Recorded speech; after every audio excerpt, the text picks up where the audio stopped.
Welcome to the AI Queens podcast, the show where women entrepreneurs learn to ditch the overwhelm, embrace AI, and build businesses fit for royalty. I'm Erika Stanley, your host and tech expert, here to deliver tools, tips, and actionable strategies to help you scale smarter. Let's get to it. Hello, and welcome back to the AI Queens podcast. I am coming to you from my hotel room here in Palm Springs, California, at the Alt Summit or Altitude Summit. And I just want to share with you all how amazing this whole experience has been. This is the very first conference I've ever been to that is all women. And it is full of the most creative, kind, inspiring women I have ever met. And it feels like such a beautiful, safe space. And I am just surrounded by the most amazing people. I don't care what industry you're in. If you have an opportunity to go to an all women's summit, go. Run, don't walk. The energy here, the vibe here is totally different, and I am in love. So just wanted to start off by saying that because I know that I am talking to a bunch of amazing, highly capable women entrepreneurs. And if you have not ever had a type of experience like this, I would recommend that you do so. It's phenomenal. Now, let's dive into the episode for this week. What if I told you the difference between AI giving you garbage versus pure gold comes down to just 5 letters? Crown. CROWN. Today, I'm going to share with you a method that completely transformed my results with AI tools. When you are working with generative AI and the large language models, there is really important background information that you need to share in order for it to give you usable responses. And today I am going to walk you through the crown method that I have developed to help you get there. Now, I want you to raise your hand if you've ever asked AI for something and thought, I could have written something better myself in the time it took me to fix this and go back and forth with ChatGPT, right? We've all been there. And by the end of this episode, I want you to have a super simple, repeatable framework for creating prompts. It's going to get you exactly what you need the first time, saving you hours of that back and forth frustration. All right.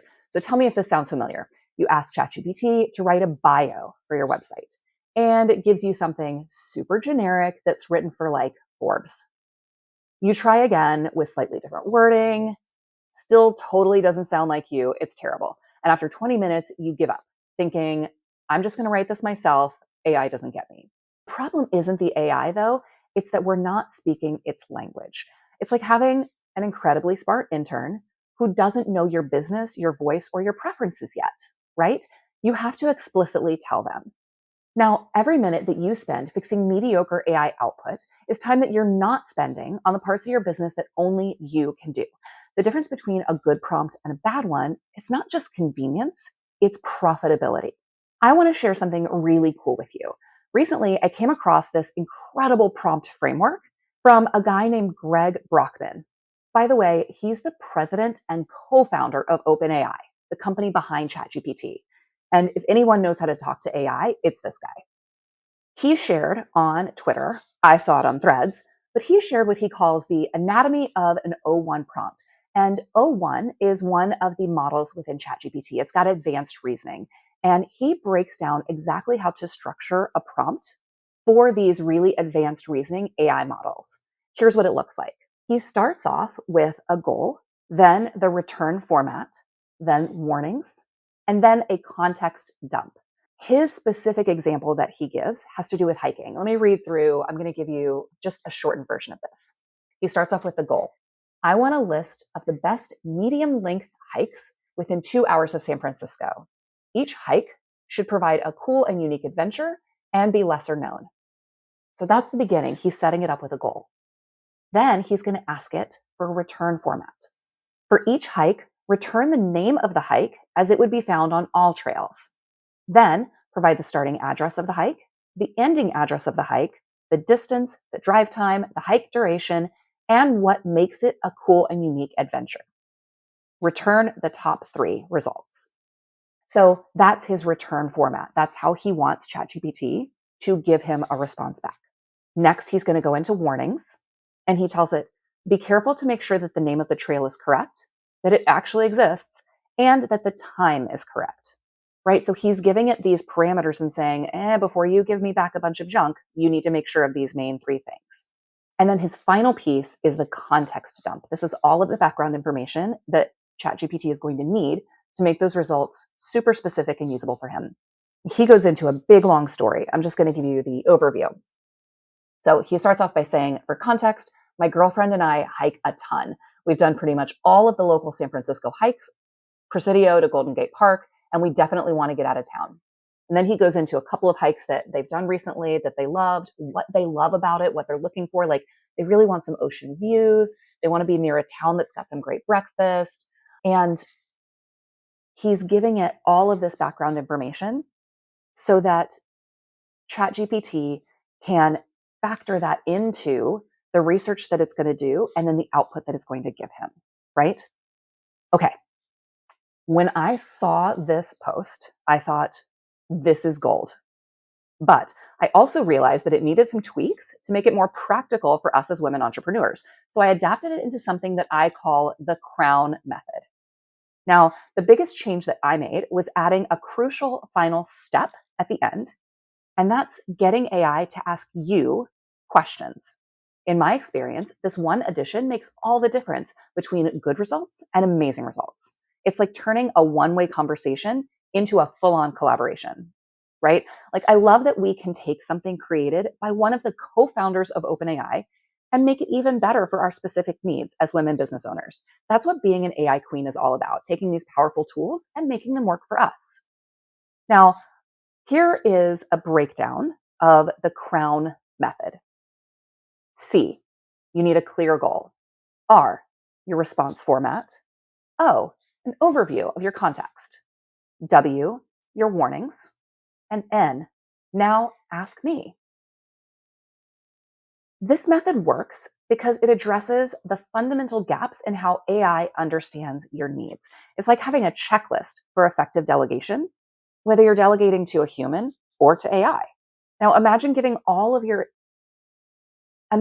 your intern all of this info before asking them to complete a task. Think about how much better those results would be. It's going to be the same thing with AI. So, all right, I want to deep dive into each step of the crown method. Let's start with C and R. So C, that's your clear goal. What do you want it to do? What is the goal of this query, of this question? What are you hoping to get out of this whole interaction, right? And then R, your response format. How do you want it to respond? Do you want a dot point list, table, some short paragraphs? Is this an Instagram or a LinkedIn caption? Or are you asking it to outline a new blog post? You need to spell it out. Specify the format, the length, the style, the tone. All of that goes into R. Let's get a little bit more specific though. Okay, so C, clarify your goal. Here's a common mistake that I see all the time. People start by saying something vague, like write me a good email. But what does good mean to you? Right? So the better approach would be to be specific about your objective. So for example, write me a follow-up email to a discovery call with a potential client who seems hesitant about making the investment with me. Do you see the difference between those two? Vague versus specific goals. Quick tip here would be to start your prompt with an action verb and be as specific as possible. I want you to think about a task that you do repeatedly. How can you clarify exactly what success looks like for this task? That is the start of your prompt. So moving on to R, your return format. Here's why this matters. AI is going to default to a generic format unless you specify otherwise. So this is your chance to get it to give you exactly what you need. So a couple of options for your format: length, the word count, paragraph count, the structure. Do you want a dot point list, numbered lists, sections, headings? What kind of tone do you want it to use? Conversational, professional, quirky? What voice do you want? Do you want it in first person point of view, second person point of view? Do you want it to be in third person point of view and a little more removed? So some business examples of this: social media. You could ask it, Structure this as 3 short paragraphs with no more than 150 words total, 2 emojis maximum, and end with a question. That would be a great format for LinkedIn. Or let's say you're working on a client proposal. Format this with clear headings, bullet points for deliverables, and a summary box at the end. A quick tip on this one: the more specific you are about format, the less editing you'll have to do later. Okay, let's move on to the O in Crown. This is a big overview of your context. You're just going to dump in all of the background information it needs to know exactly what you're looking for. Any relevant tidbits that are going to help it really understand and give you more specific results. Why does context matter though? Well, this is where the magic happens. Context is what makes the output uniquely valuable to you. This is arguably the most important piece of this prompt framework. So, types of context could include your brand voice and your values, your audience demographics and their pain points, previous content that you've created, your unique perspective, or your business methodology. In the example I gave you at the beginning, this is where we got all the details about his and his girlfriend's hiking experience. It was super helpful because now the AI knows their background and it can tailor its responses to that. So when you're giving your context, just remember, you can't really provide too much. The more specific you are, the better your results are going to be. Now for the W in Crown. These are your warnings. Any no-goes or deal breakers. If you hate emojis, put that here. Need it to double check the internet for accuracy of your statistics or your references? This is where you would put that information. Remember, negatives have power. Sometimes defining what you don't want is just as important as defining what you do want. It's like dating or finding the perfect job. It can be just as important, sometimes even more important, to know what you don't want. Some common warnings that you could use: avoid corporate jargon or buzzwords, could be one. Don't make claims that sound like guarantees. This would be really good for a medical client or a lawyer client, right? Avoid sounding salesy or desperate if you don't want to sound like icky salesy, right? Or don't use phrases like as a woman in business or fempreneur or boss babe. That's a big one for me. I don't like phrases like that. So I would put that into my warnings. You can add industry specific warnings for coaches, designers, writers. And the quick tip here is I want you to think about what makes you cringe when you read other people's content in your industry. Those, those are your warnings. Now moving on to the N in Crown. Now ask me. You want the AI to ask you questions if it needs more info rather than just making assumptions. This is my favorite part of the Crown method and something that I've added that even Greg Brockman didn't include in his original framework. This turns AI from a tool into a collaborator. So you can add to your prompt: if anything is unclear or you need additional information to complete this successfully, please ask me questions before proceeding, right? And that's a great little sentence to add to the end. Or you can set a confidence threshold.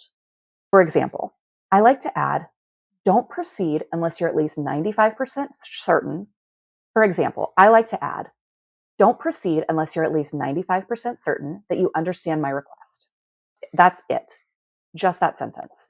That way, it will continue to ask you questions until it totally gets it. Now, this step is going to save you from getting results based on assumptions. It's like having AI double check its understanding before running with it. And it really is a game changer for getting the results that truly are going to work with your business. So here's a real example. I was recently using ChatGPT to help me write a super prompt, which is a long form, super specific, detailed prompt that's meant to get a really specific result. And I will teach you guys how to do those in a later episode. But I asked it to ask me questions to make sure that I wasn't missing anything. Turns out I totally had. Since I had my custom instructions turned on, it would have written this prompt in my voice, which is a little snarky and a little more casual. But for this prompt, it asked me if I should make it more professional and direct, which in this case was exactly the tweak I needed. I wouldn't have even thought of that otherwise, and I would have gotten a different and less usable result without that question. But with it, ChatGPT basically nailed it in one go. I want to move on to some common mistakes and troubleshooting.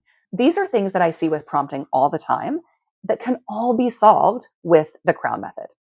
Mistake number one, being too vague about what you want. Now, imagine you're a business owner who just conducted a client satisfaction survey and you want to show off your amazing results for social media. You could start with a vague prompt like, write me some good social media content about how happy my customers are with my services. You're not going to get very good results from that.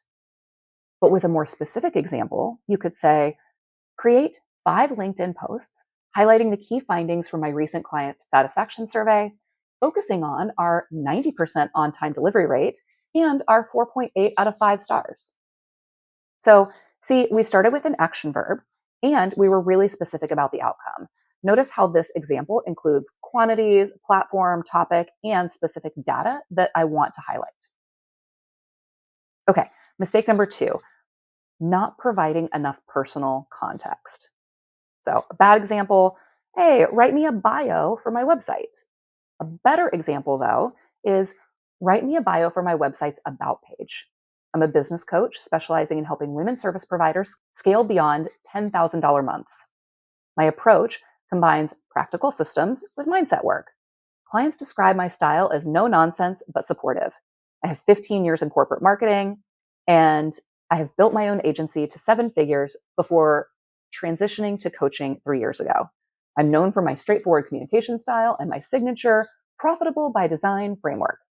In this case, sharing examples of your work, your voice, your preferences, eh, this all provides professional background, her unique methodology, and some brand voice descriptors that are going to make things much easier for the AI to understand and to provide a really good response back. Finally, mistake number three, overcomplicated prompts with lots of unnecessary, unhelpful, and unstructured information. Let's start with an overcomplicated example. I need a newsletter about my coaching program, which is called Profitable Productivity, and it focuses on helping women entrepreneurs save time. And I've been in business for 7 years, and I usually write in a conversational tone. And I want to include something about time management and also mention my dog Cooper because my audience loves him and blah, blah, blah. Now, yes, you're providing a ton of information in that example, but I want to streamline this using the Crown example. So, C, write a weekly newsletter about time management techniques for entrepreneurs. That's clarifying your goal. All right, now let's streamline this with the Crown method. C, we're going to clarify the goal. Write a weekly newsletter about time management techniques for entrepreneurs. R, your return format. It should be 500 to 600 words, conversational tone with 3 distinct sections: a personal story, 3 actionable tips, and a promotion for my profitability, productivity coaching program. Oh, now I'm going to outline the context. My audience is women entrepreneurs who feel overwhelmed with administrative tasks. They love it when I share personal stories, especially about my dog Cooper. For W, for the warnings, I want you to avoid corporate jargon, productivity cliches like time is money, and don't make it sound too polished or perfect. Finally, N, now ask me.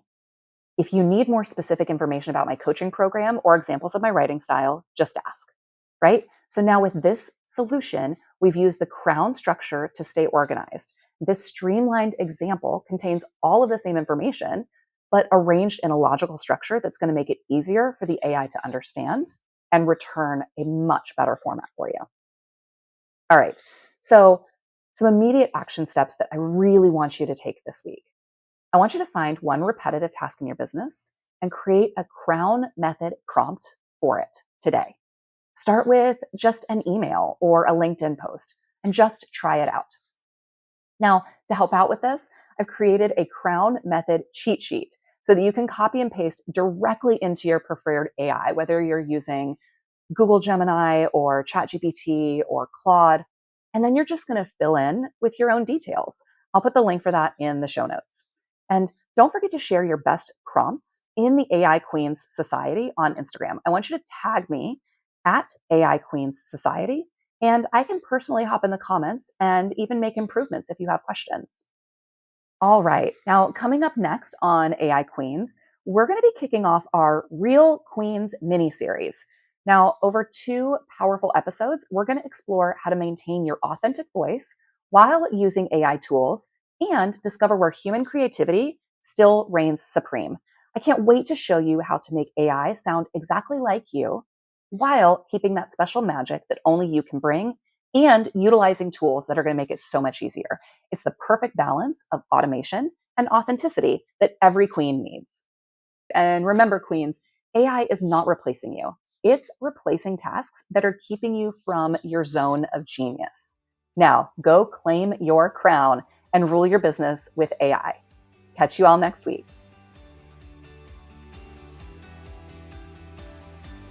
Thanks for listening to the AI Queens podcast. If you loved today's episode, don't forget to subscribe, leave a review, and share it with a fellow queen who needs to hear this.